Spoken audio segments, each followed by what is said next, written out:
What's up, everyone? Welcome to the 554th episode of the Pokemon Podcast, Part 1. There'll be two versions of these episodes. We're splitting them. I'm your host, Steve. This is going to be slightly confusing. We'll explain everything. With me today is Bobby.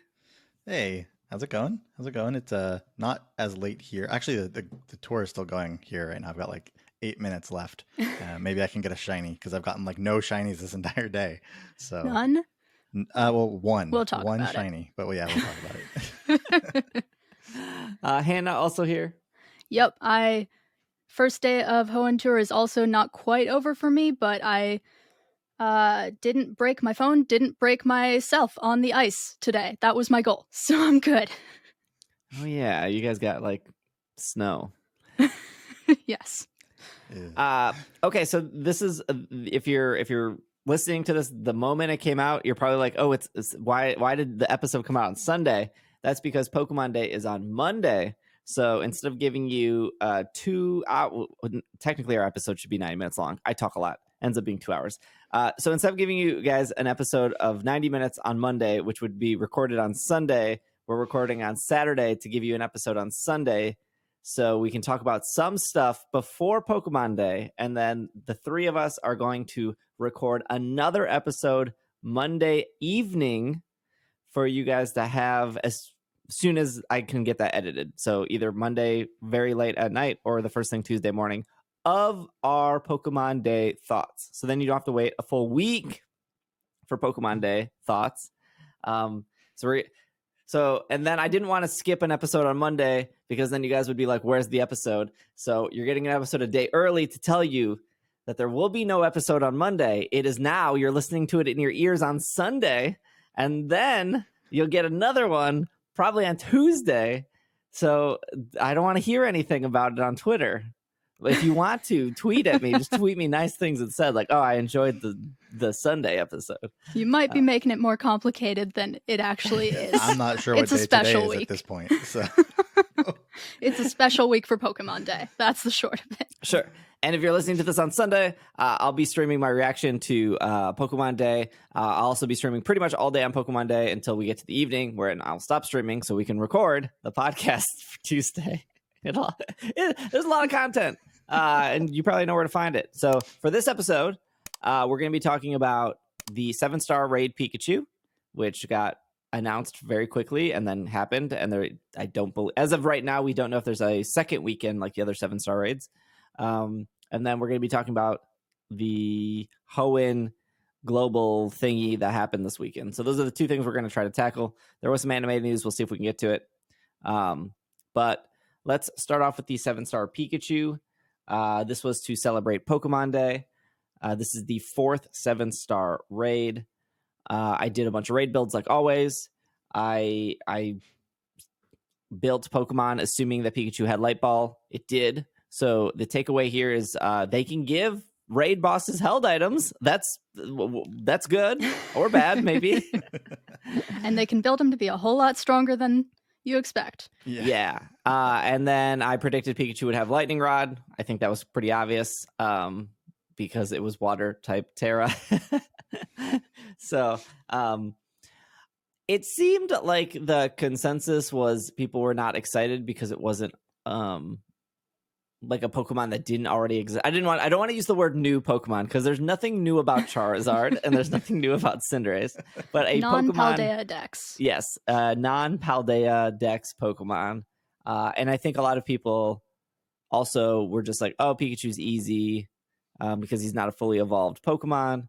But I think the whole takeaway from this conversation isn't to be like, thank goodness Iron Hands doesn't work because, well, people still brought Iron Hands anyways. Somebody didn't listen to Hop's dialogue. The ability was the one that stopped it. I think the takeaway, though, that I want to talk about is that for the first 3 7-star raids, they were pretty much the same mechanically.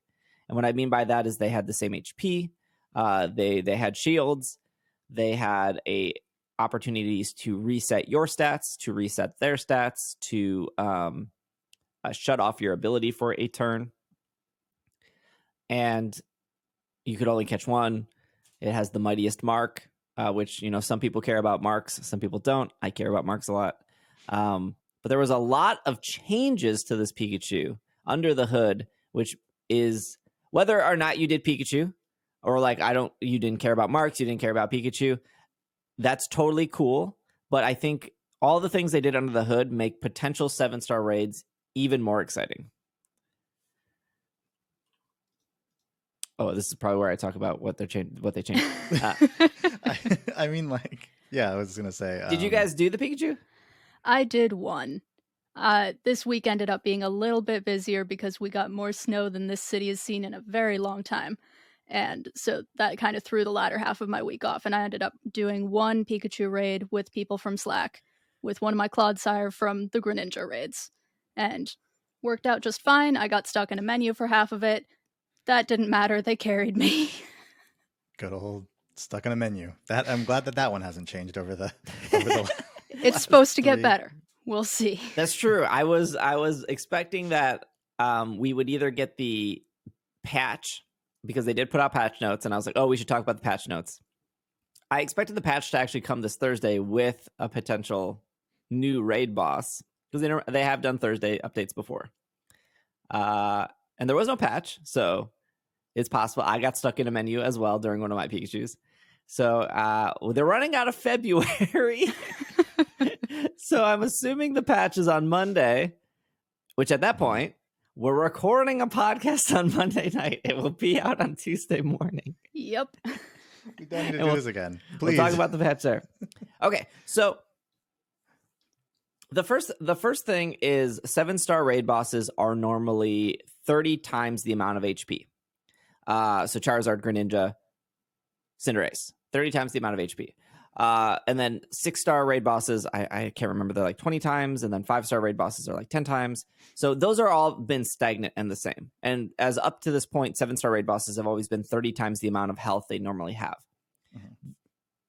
And my thought was well, if they were ever to release a legendary Pokemon like Rayquaza or Mewtwo, how could they make it harder if we already know what a 7-star raid can hold? Or contain, the rules of I'm air quoting the rules of a 7-star raid. And instead of a legendary, they did it with Pikachu. Yeah. So the 7-star raids don't have set rules because Pikachu had 50 times the amount of HP. So there didn't need to be a magical 8-star raid. They're just we can just change this. So again, if you didn't do Pikachu, no, that's not the takeaway here is they can change these numbers and flex it. The other thing that I think everyone noticed right away is Pikachu started with a shield instantly, which again, this was something I speculated in a month or two ago. I actually made a YouTube video about this because I wanted to teach people how the shield worked. I can't remember I think the YouTube video is called Behind the Scenes of a 7-star raid or something.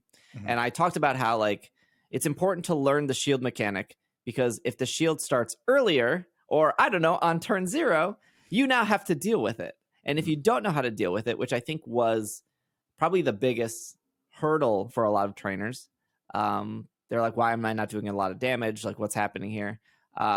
Then that raid all of a sudden becomes hard. And there is a lot of novelty into one-shotting a raid boss. But I think that wasn't so much a novelty for some people. That was, I don't want to deal with the raid shield. Mm-hmm. How can I do this without having the raid shield pop up? Right. Because people didn't understand or want to deal with the raid shield. Because once the raid shield's up, it does become harder, right? You can't taunt, you can't Thunder Wave. People were building Pokemon before Pikachu to be I want to skill swap the hidden ability off so then I can use electric Pokemon. Can't skill swap when a shield is up. So far, we got two things. Number one, they can put the shield wherever they want. The shield was stronger, too. Yes. Yeah, we're going to talk about that. So, held item, possible. Shield can go wherever it wants, more HP. And then the other thing is the shield was stronger but weaker at the same time, which was kind of weird. So, I'm gonna give you guys this might go through some people's ears and not the other.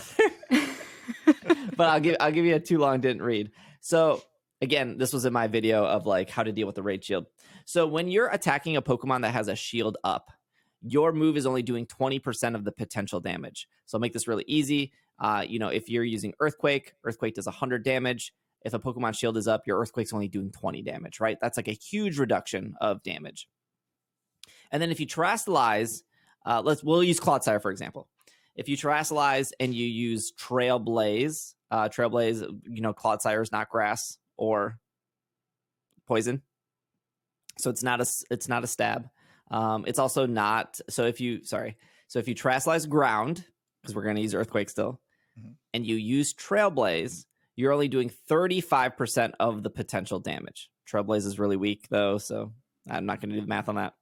But if you Terrasilize ground and use Earthquake, because Earthquake matches ground, you're going to do 75% of the potential damage. So instead of your Earthquake doing 20 against a shield, your Earthquake is doing 75 against a shield. So you're still not even doing the full potential of what Earthquake can do. Now, of course, same type of attack bonus, all that stuff, held items into play. But that's like the basics of the shield and how it works. Pikachu had a unique shield. So again, the takeaway here is raid bosses in the future, like if they decide to do a Mewtwo, could have a totally unique shield mechanic than a Cinderace or a Greninja. So Pikachu, your base attacks did 1% damage to Pikachu's shield. So your Earthquake, instead of doing 20 damage out of 100, it did 1 damage. That was it. And wow. You might have noticed this with like a Giga Drain or a Shell Bell, that you weren't getting any HP back, really. It forces you to understand how the shield works. Yes. You're not going to get any headway otherwise. So if you were using, we'll go back to Clodsire.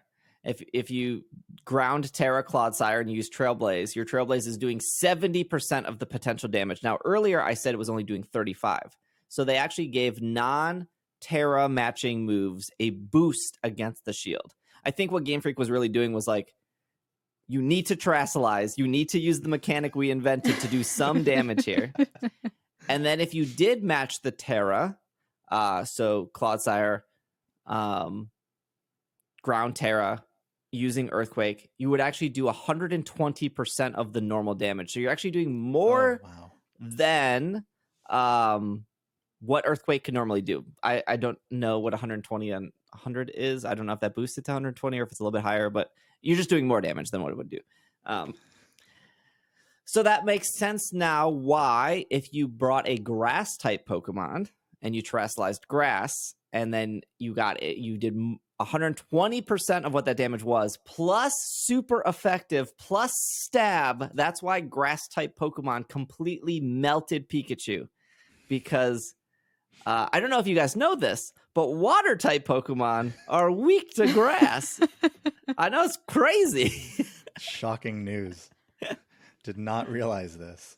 Wow. So yeah, again, if you didn't find Pikachu to be exciting, I think the most exciting thing is they can give Pokemon held items, they can change the shield, they can change the health, they can make the shield activate or not activate. Pikachu never reset your stats. This was the first 7-star raid boss to never reset your stats. He did reset his stats. It was also the first 7-star raid boss to not remove your ability for a turn, although probably wouldn't have mattered too much. And he was holding a held item, which knockoff did work. So if you were running a Meowscarada or a Wo-Chen or a Toedscruel, those are the 3 grass type Pokemon I'm thinking off the top of my head. They all had knockoff, so that would remove the light ball, which makes Pikachu significantly weaker, obviously without the light ball.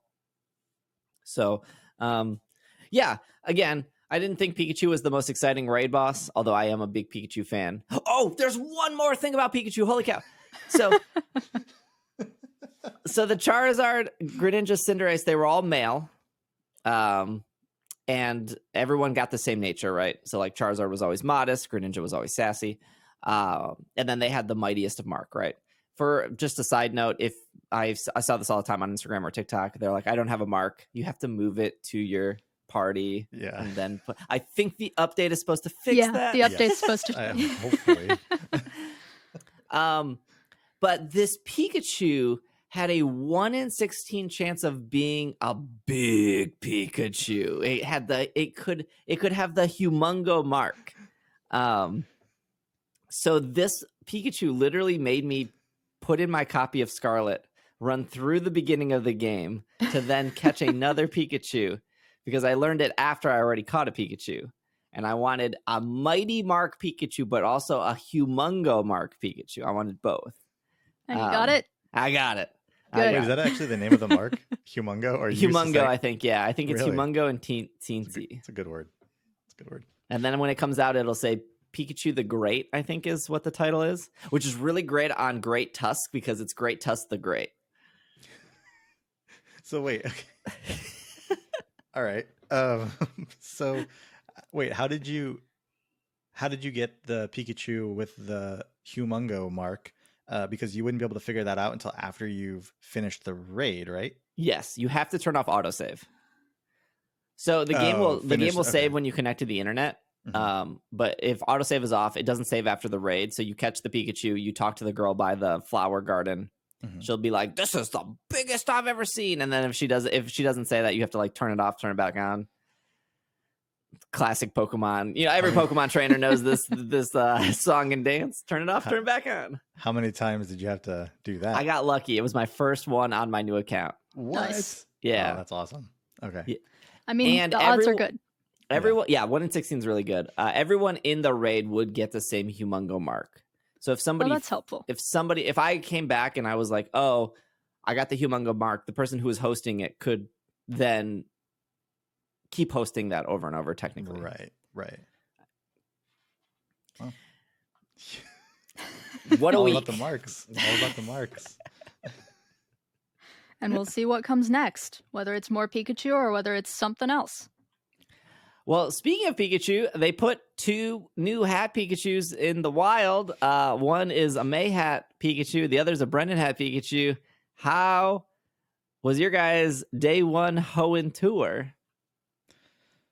I think don't be too excited. The best way to put it is you've got overwhelming, you've got underwhelming. Like I was whelmed. Like it was fine. It I didn't think it was awesome. Like I wasn't like, oh, this is so great. Like Johto Tour, Kanto Tour were definitely better. Those also cost $12-15 or whatever. So there's that. I think Johto Tour was $12 or like $11.99. I think you're but right.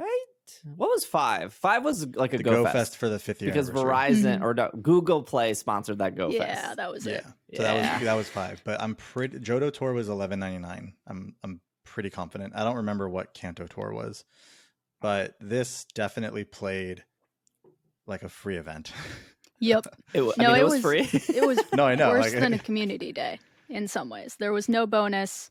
It was just go out and catch Pokemon. And also, if you want to take advantage of the megas, you can spend a whole bunch of money on raids. Yeah, so I say it was a free event. It was not free for me because I did about like 20 primal raids throughout the day. And none of them were with the premium passes. They were all remote because they were with other people. Yeah. So people aren't around. I like how people are considering premium passes free at this point because everyone just has 40 in their bag and they're like, I'm trying to get rid of them. I definitely have 60 some odd premium passes in my bag from 3 years ago. But yeah, it was fine. So it's raining right now. It hasn't rained all week, but of course today it's like it was pouring rain all day. So what I did do at one point was get in my car and find like where a Kecleon was on a stop, go to that stop and then catch the Kecleon and then catch like anything around there, right? Because there's a lot of Pokemon would be spawning in those areas, and then go to the next Kecleon. And I did that for about 15 Kecleon. None of them were shiny, unfortunately. Darn. But that was okay. And then I just caught a bunch of Pokemon that were around wherever the Kecleon were. So Kecleon kind of like led my day today. Honestly, that sounds like kind of a fun way to do it. It worked out.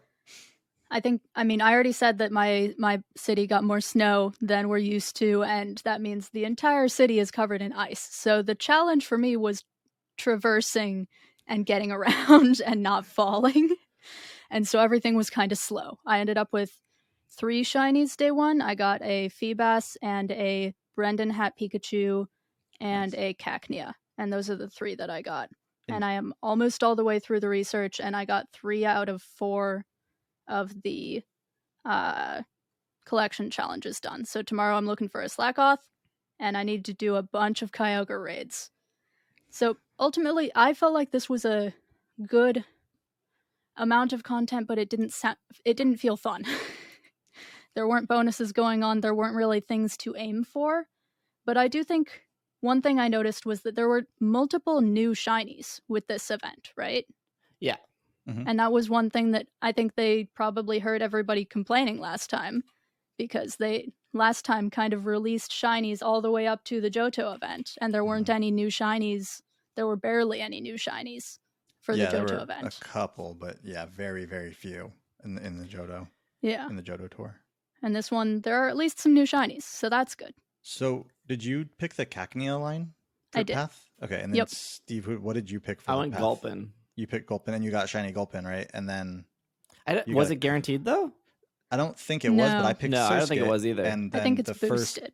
the first Surskit research reward was shiny for me, but it Nice. seems like that was it seems like that Pokemon, when you chose that path, had like a shiny boost of some kind, because I was seeing a lot of that today. Like you'd see someone had Cacnea but nothing else, right? Someone had shiny Gulpin but nothing else. So I think there must have been some kind of boost there. I'm kind of surprised it didn't break anything.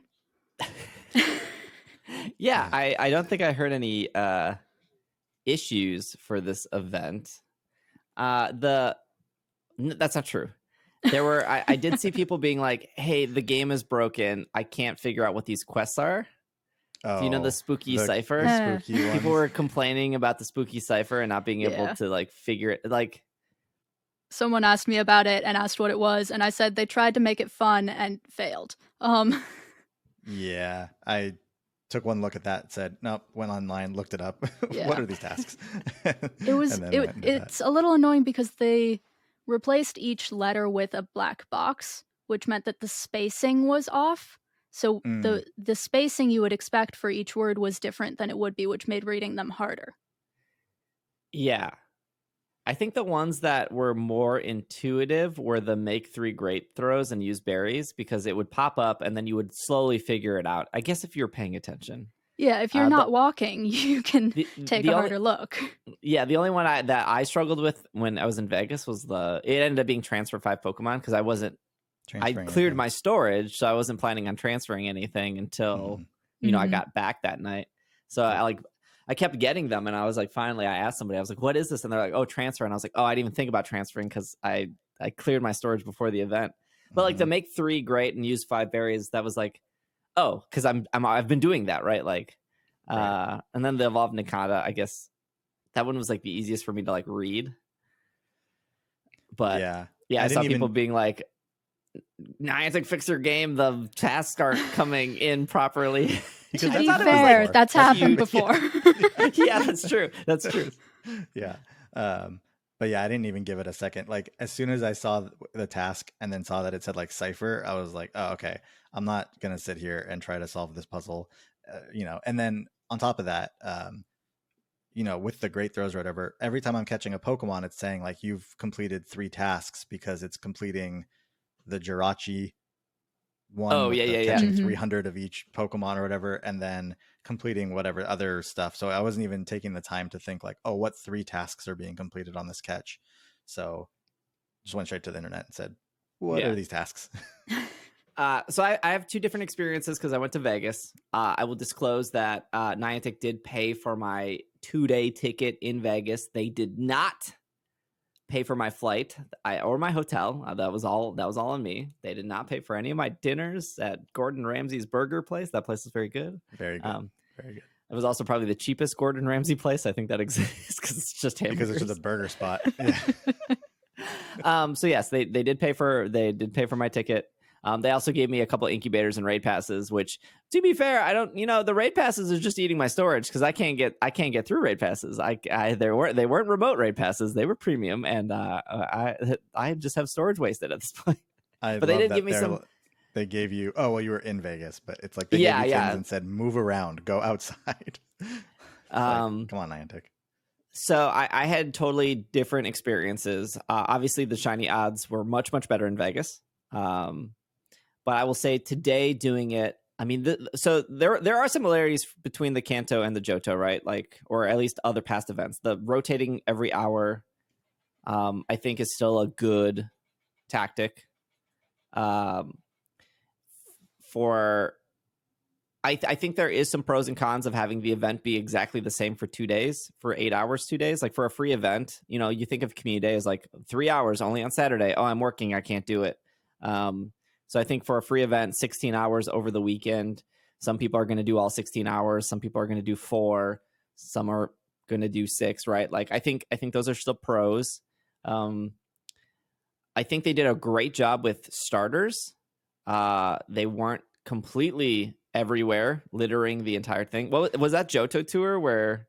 No, that was Go Fest. That was Go Fest, where there was Fest. Sun and Moon starters littered the starters everywhere. that didn't make sense is because they can't be shiny. Yep. So I think they did a great job with the starters. They took Duskull, they put it behind one of the ciphers, which was another Community Day shiny, which I thought was a good choice too. So at the other 2 Go Fest, they put Corsola, you know, Kangaskhan, Farfetch, all that stuff in raids. Mm-hmm. And they didn't do it here, and they put it in eggs. And I don't know. I think that's 50-50, because like if they put them in raids, then you have to spend the money either way, right? But like if they put them in raids and your town only has 2 raids and you want Kyogre and Groudon more, and they keep spawning a Tropius there. Yeah, this is a pretty raid-heavy event if you care about the primals. And people, we know people do though. Like Kyogre, Groudon, and Rayquaza are like the 3. Some of the like by far like probably what top 10 all time popular. Like Rayquaza probably number 2 behind Mewtwo. Yeah, I would. Yes, and Groudon and Kyogre are up there as well. Yeah, I mean, like Kyogre's best water legend all time currently, right? And then Groudon Primal, best ground. Yeah. No, it's great. They're great, and I think the way they did it with putting Deoxys in the 5-star raid, like the 4 different forms of Deoxys in 5-star raids, and then doing the primal raids for Groudon and Kyogre, and then just completely forgetting about the Regis. Like they don't even exist. But I think that was a good call, though. I think we do. But it's just like they don't exist in Hoenn anymore, apparently. I mean, they did the Regis to the lead up. Yeah, they did a bunch of lead up. They did. You had to get the code or whatever to get the timed research, though, right? Well, everyone, you guys got the Regis from the code, right? From last week? Yeah, from the code. Yeah, so you didn't need a ticket either. No, but I mean, they didn't just they made you do the work of, on iOS, they made you do the work of like going to the website, logging in, putting in the 3 codes to get the Regis. And then that was the only mention of the Regis throughout this whole week. Yeah, that was kind of a bummer too, because like in person, they had the Reggie rocks. I took a picture and posted it on. I took a picture, I think, of Reggie Rock and posted on Instagram. Like they put the rocks in the desert, and then behind the Reggie symbol was the code. And so like the concept was like when you're at Go Fest, it was, or not Go Fest, Hoenn Tour, it was like supposed to be a discovery and a surprise. And somehow, I don't know, somebody on Twitter was like, oh, here are all 3 codes at like 4 a.m, like before the event even started. And then everyone just redeemed it before the event. But like I feel like there are moments where Niantic, can I detour real quick?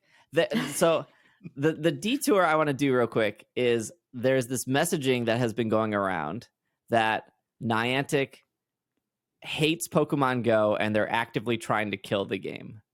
Or like Niantic doesn't like Pokemon Go, or they're always trying to screw over the fans or whatever. And I just don't understand that logic. It reminds me of when like the National Dex stuff happened with Sword and Shield, and people were just like, Masuda hates Pokemon. It's like, what basis? First off, Masuda wasn't.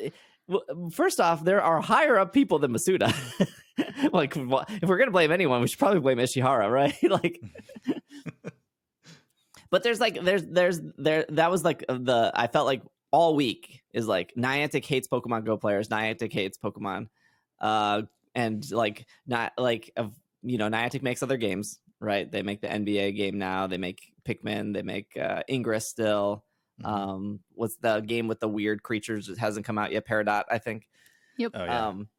And again, very similar messaging to back then, where like, oh, Game Freak only cares about like Little Town Hero. They don't care about Pokemon. It's like Niantic only cares about Peridot. They don't care about Pokemon. I don't understand this logic. What I can say in a personal experience is I talked to a lot of people at Niantic. I've met the woman who made the mega Pokemon changes, mega evolution changes. I met her in St. Louis. I met her again in Seattle. It was very clear to me that she was so excited to work on the mega changes, make it happen. She was excited that it was well received. She said she was working on something else very exciting for Pokemon. Every single person I've talked to at Niantic loves this game. I'm friends with a bunch of them. They're sending me remote in. They love remote raids because they're sending me remote raids all the time. Like they're remote raiding. They're level 50. They're flexing their shinies. Like I have probably talked to 30 different Niantic employees. I can say only one of them I talked to who doesn't even work there anymore. Like didn't really care about Pokemon. They were like, yeah, I'm just here because like friend referred. I thought it was a good opportunity. I'm not a huge Pokemon guy. Seems cool, but like not my thing. Like. The other 29 people I've talked to absolutely love Pokemon.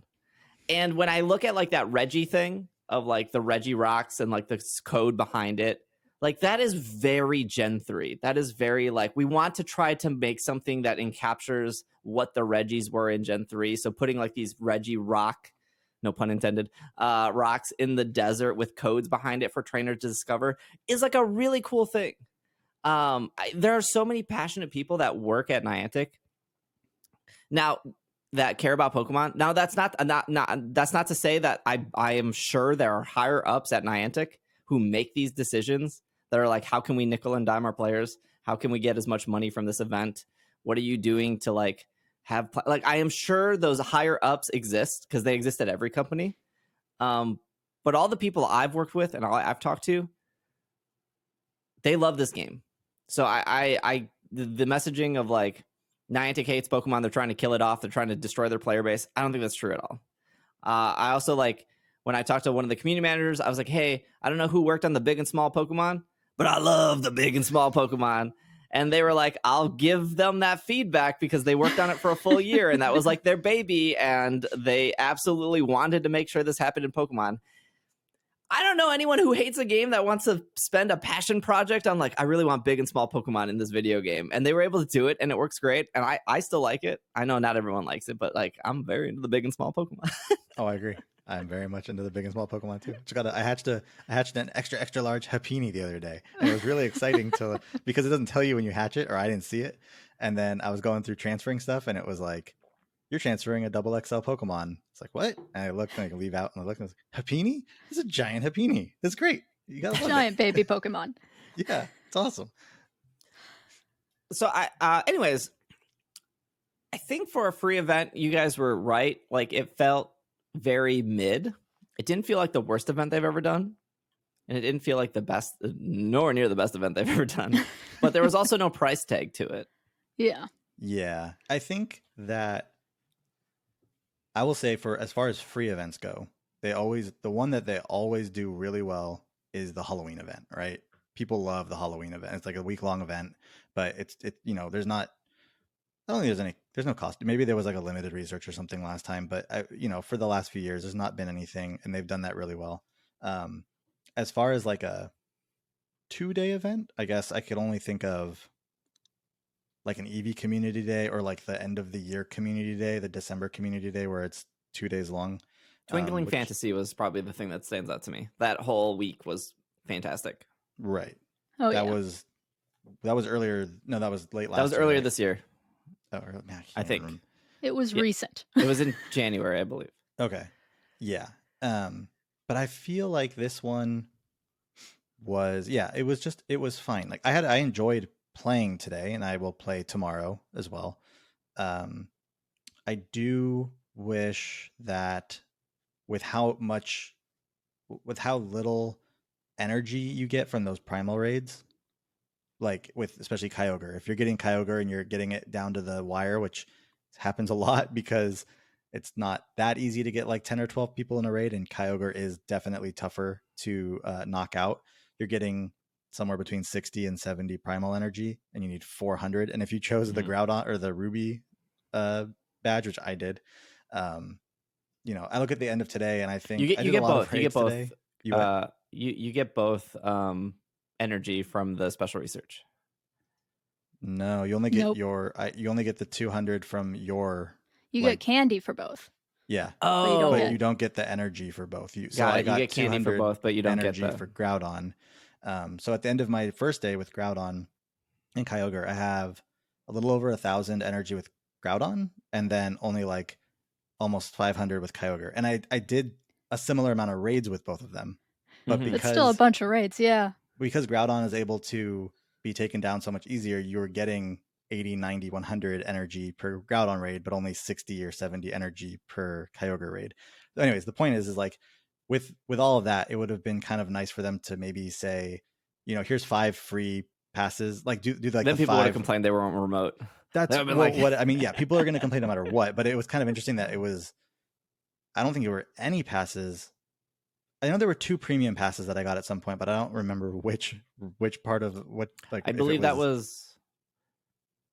Oh, I remember them giving us premium passes for Rayquaza messing up in Vegas, but I don't know if that went out to everyone. There were 2 premium passes for one of the things today, for something that I completed today. Oh, here I have the thing here. So maybe it was one of the collection challenges. No, you do get 2. So the free thing that you get, the special research, is your step 1 is to power up Pokemon. Yes. You get 3 free incenses. That's what it is. Yeah. And then you choose Gulpin, Surskit, Cacnea. And I think everyone agrees that one of those is probably increased shiny.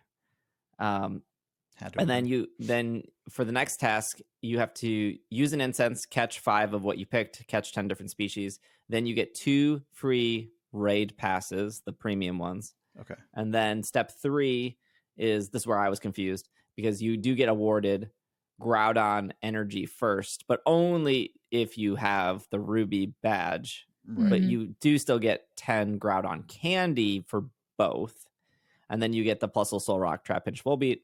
And then step 4, if you pick Team Sapphire, then you get the 200 Sapphire energy. You get mine and Lunatone, Wailmer, Illumise, and then everyone gets the 10 Kyogre candy. And then you have to activate Primal Reversion, which gives you 2 TMs. That's kind of a bad reward. And then the final reward is Spinda, which is kind of a bummer for you guys that you only got 1 Spinda encounter. In Vegas, there was like 8 Spinda encounters, which was pretty cool. The way they did Spinda in Vegas was awesome. If you don't know, they took 8 stops out of the whole park, and they were Spinda stops. So when you spun them, then you could redeem Spinda, and so you had 8 chances for shiny Spinda, or just 8 Spinda encounters, and that would work both days. So 16 total. Nice. Was it different form? Was each one of the stops? I think there was 2 forms. There was just the spots on the cheeks, and then there was goatee one. Okay. I don't know what numbers those are. Sorry. I wish that's how they listed them in the game. The spots on the cheeks and goatee. So with those steps that you were talking about, right? So you have you get 200 energy for, let's say, Groudon. They give you 2 premium raid passes. So if you were to do really well on Groudon with those 2 passes, that would give you 100 each. So you get 400. You'd have 200 from that. You get 200 from the research. So now you have 400. So you can do the primal reversion. So you're not spending any money at that point, right? And that's in the best case scenario. You do 2 of them. You do the best time, and then there it is. Then nothing happens with Kyogre at that point, right? This is only Groudon that you've now done. So it just seems like for all the marketing that they did leading up to this, with like the primal, like every time you go to the Pokemon Go Live website, it's just you just see primal Kyogre and Groudon on the front page and everything, and then you get to the event and it's like, oh, they're there, but you got to work for money. You got to really work for them. Yep. I mean, they are strong Pokemon. Like Steve said earlier, they are some of the strongest Pokemon in the game. They are legendaries they're primal. They're not mega. Effectively, they're megas. They're like super megas. Yeah. So I understand it, but it also does cost if you don't have an in-person group, which is unfortunate. I kind of get it.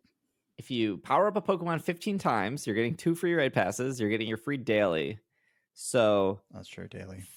3 raid passes, even if you're doing 60, you would have to do 70, 70, 70. 60 is the lowest, 90 I is think the 60 highest. is the lowest. I think 100 is the highest because I've gotten 100. I got 100 Groudon energy in a couple different raids. Okay. But So 60 is the lowest. Ideally, you're doing 3 to 4 raids plus your 200 energy to get one ultimately free primal. Yeah. And I wonder if like Niantic is like, again, probably somebody higher up was like, how, like, I know what the conversation is probably like. How do we get more people to play this event from last event, right? Like, that's like, you don't have to work at Niantic to know that that's like the standard like business conversation. How do we get more people to play our video game, right? So I wonder if the logic's like, well, instead of selling a $5 ticket, what if we make it free? And then naturally more players would be incentivized to buy raid passes or incubators because they're out here for free with their friends versus, well, I don't want to spend the $5 because I don't know what I'm going to get, so I'm not going to come out with my friends. I'm sure they have that data. Like, I'm sure they know if this is like if years, we right, like they've captured all of that data to know. They know there's people like, I'm assuming you did this too, Steve. Like, you've probably bought incubators and raid passes. So I did that for sure, right? So they know there's people that'll do those. Still, I got 2 10K eggs today, by the way. 2. Really? And then it was raining, so I wasn't walking around a whole lot. So they're still incubating. So every single stop I spun when I had an egg slot, every single one was a 10K egg. Yeah, I got incredibly lucky. All day. I played 6 hours and I was up MOA, so I was hatching eggs nonstop. I maybe got like 3 2Ks, like 5 5Ks, and like 20 to 30 10Ks. Like, it was really drastically. When was this? Today. How would you hatch them so fast? I still have the reason I hatch them so fast is because I have the makeup egg bonus for when they messed up I was in wondering Vegas. if you had that. You have it weighted so that you're supposed to get more 10K eggs then. Yeah, that's why I was when Hannah said that she got a bunch of 10K eggs. I was not in Vegas. Like, everyone else near me was also getting 10K eggs pretty regularly. Really? I had an empty bag or empty egg spaces, so 9 spots, and then I went and spun 9 stops, and I got 3 2Ks. Like, I don't know. I ended up only of the 9 spots, 10? Only 2 of them. You waited till after 10, right? Yeah, it was in the middle of the day. It was like this afternoon, and only 2 of them were 10K eggs, and the rest of them were 2 and 5K eggs. So that's really unlucky. It's really unlucky, and it's a bummer to spend all the money on incubators because obviously I had to incubate and hatch all the eggs that I already had in my bag, and then I was thinking, oh, I'll get some 10K eggs. And honestly, like, part of it's on me, right? It was raining today, so I wasn't out walking around as much. So like, that's why they're not hatched yet. But still, it was. Yeah, you can blame Niantic though. You can blame Niantic for the rain. It's fine.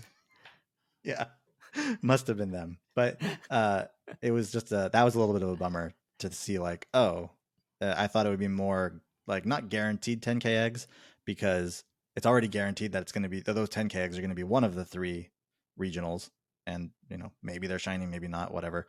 But I thought there would have been a little bit more of a higher drop rate. And again, I only did 9, right? I only did 9 spins for eggs, so could have just gotten unlucky. But I feel like I was seeing people in Slack today, and they were a little bit disappointed at the lack of 10K eggs that they were getting. Yeah, I mean, unless you're like hardcore going for shinies, there's nothing exciting about hatching 5 Relicanths in a row. If you don't have a Relicanth, I mean, there are a lot of people. The first one is very exciting, but when you have 5 10K eggs and you're like, oh man, what am I getting? And I was like, oh, well, they're all Relicanth though. Okay. Then you can trade them to people. I still have 40 Relicanth from Worlds 2019 that I'm kind of glad they're rare this event because I think I can still trade them to people. Yeah, I think that's the other thing too, right? Like, so again, people were like, well, they put regionals in raids last time. And I understand, like, I just want to spend the $1 to get the Relicanth in the raid. And then that's the last one I need. Mm-hmm. But then on the flip side, like I said earlier, then all of a sudden it's like, man, I wish there was more Groudons. It's like, well, you have 3 raids in your city. They all ended up being Relicanth. Like, what do you like? You can't have it. There's just so much raid stuff happening. But the other thing is, like, if somebody's hatching a Relicanth, just trade them for it. But then again, that would require you to be social and have friends, and like that's what Niantic wants, right? Like, it's such like this push and pull of like people being like, well, my local community is dead, so we only remote raid pass. And it's like, well, how do you expect the local community to get better if you're all just sitting at home remote raid passing? Like Niantic's doing things, and I for the record, I don't think they're doing things perfectly. I think they could do a lot more things to get people outside. But like there are options. Trading is still a thing. Like, yeah, it is, but it goes back to, and I don't know, maybe this doesn't really fall under that as heavily, but it goes back to, if you want to get people outside, make going outside better, but don't take away what you already gave over the last couple of years. And they've done that in a couple ways. But mostly it's like, don't take that stuff back, because clearly it's worked in a way that maybe nobody thought it was going to work. Like, I will say, maybe the local community you have is dead, but there's now a global community that didn't exist before, right? Now it's like, oh, like, well, I can raid with people in Germany, and I can raid with people in Australia, whatever, and that's fun, especially if you in an online world, if you are friends with people that are in other countries. It's fun to be able to be invited to those raids, and then you're raiding with that friend that you have in another country. So if you want us to also go outside and do those things, which I fully agree with, I do love going out and playing, walking around and playing Pokemon Go outside, but don't take away the things you gave us, because you kind of created a new community for people to have. Don't take that stuff away. Just make the rewards of going outside better. I think the raids this weekend were guaranteed one XL rare candy. One extra XL rare but candy. I don't think if you're in person, that's good, I guess, for some people. But like, I think that's good for the hardcore people that will be looking for that anyways. I don't think that's good enough for somebody who only plays community days, right? Like, those people exist. They're like, and that's a fair way to play this game. The people who like, hey, I play Pokemon Go once a week, I'll play all 3 hours on community day, but I'm not, they're not going out every Tuesday night, every Wednesday night. They're not like going for shundos or whatever, right? Like, I don't think one guaranteed XL rare candy, that's the word, XL rare candy, is like good enough to get people to go outside. I don't know what is. Like, no, I mean, I don't either. And I'm not a Niantic employee. I'm not the one that's going to be making those decisions, but they absolutely could make rewards for doing things in person that don't take away from people who aren't, but do incentivize people to go out and do things in person again. Exactly. They need to incentivize the behavior they want, instead of trying to make things more expensive than they already are, because that's just going to make people angry. Yeah.